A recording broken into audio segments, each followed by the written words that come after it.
Les contes du trèfle. Écrit, illustré et lu par Agnès.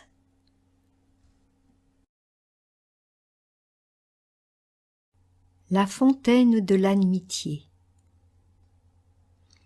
Il était une fois un ânon qui avait grandi heureux dans une ferme où il était fort bien traité, et où il n'avait de cesse de rendre service à ses maîtres, qui ne manquaient jamais de le remercier.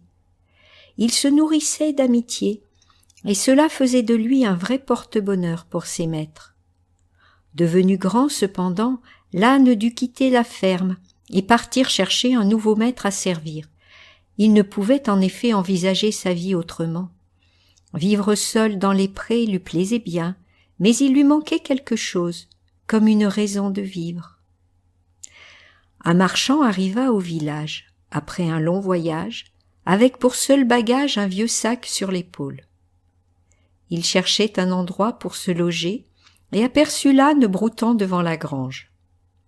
« Salut, l'âne, je suis étranger ici. Peux-tu me dire où je peux me poser pour la nuit ?»« Salut, l'étranger, » répondit l'âne fort content d'être sollicité. « Tu peux t'arrêter chez moi. Ma grange est paillée de frais, le verger est chargé de fruits, et tout à côté, l'eau de la fontaine de l'amitié coule pure et fraîche.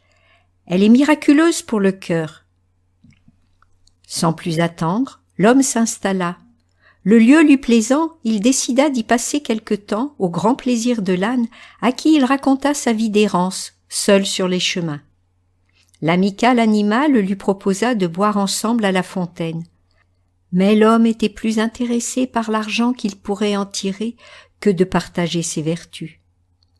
Tout à sa joie d'avoir trouvé un nouveau maître, l'âne dit « Tenons-nous compagnie, installe-toi ici, à la fontaine de l'amitié, je te serai utile pour porter tes paquets, et je porte aussi le don de la bonne fortune à qui sait m'aimer. » Il n'en fallut pas plus à l'homme pour profiter de cet animal si empressé à le servir.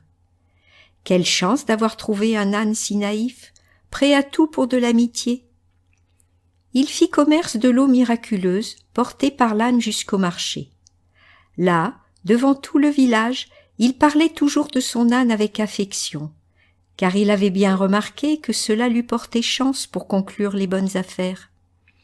L'âne, lui, était simplement heureux d'avoir un maître à servir, même si ce dernier ne le remerciait jamais et ne s'adressait aimablement à lui qu'en public.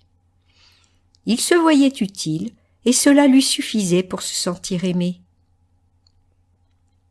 Mais avec le temps, le maître devint de plus en plus exigeant, et malgré les efforts de l'animal pour le satisfaire, le marchand, toujours plus avide, manifestait un mécontentement croissant à l'encontre de son compagnon.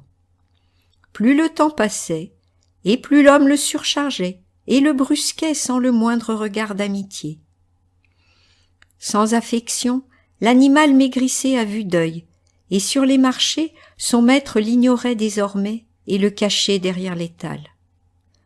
Devenu triste, l'âne n'attira plus les bonnes affaires aux marchands, et l'eau de la fontaine perdit sa pureté et ses pouvoirs de guérison par l'amitié partagée.